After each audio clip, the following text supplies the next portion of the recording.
मित्रांनो, देवशयनी एकादशीला भगवान विष्णू 4 महिने झोपण्यासाठी क्षीरसागरात जातात.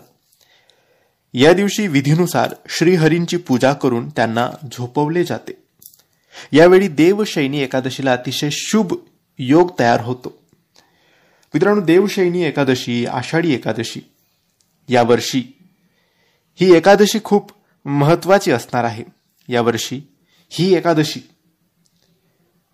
6 जुलै 2025 वार रविवारच्या दिवशी आहे.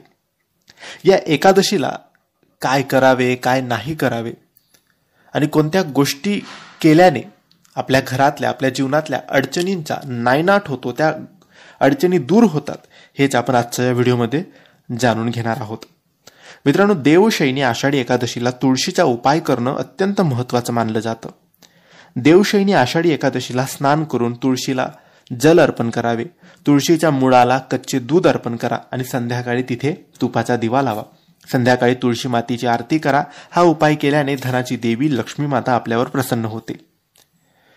मित्रांनो, देवशयनी एकादशीला सकाळी स्नान करून लक्ष्मी देवी आणि भगवान विष्णूची पूजा केल्यानंतर तुळशीचे मूळ लाल कपड्यात गुंडाळून त्याला आपण तिजोरीत ठेवलं किंवा दुकानाच्या गल्ल्यात ठेवलं तर आपली संपत्ती वाढते, आर्थिक अडचणी दूर होतात आणि व्यापार चांगला चालतो.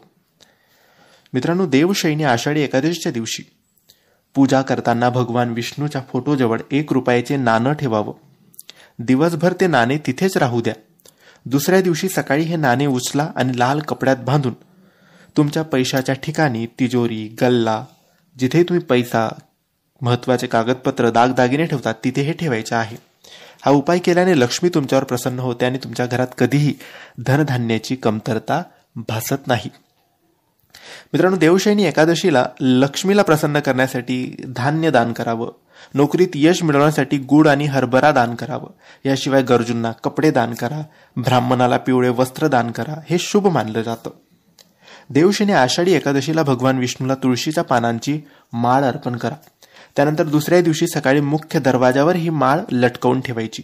असे केल्याने तुमच्या घरातील सर्व प्रकारचे वास्तुदोष दूर होतात आणि हा उपाय केल्याने माता लक्ष्मी तुमच्याकडे आकर्षित होते आणि तुमच्या घरामध्ये वास करते. तर मित्रांनो, हे छोटे छोटे अगदी सोपे उपाय आहेत. हे तुम्ही आषाढी एकादशीच्या दिवशी नक्की करावेत.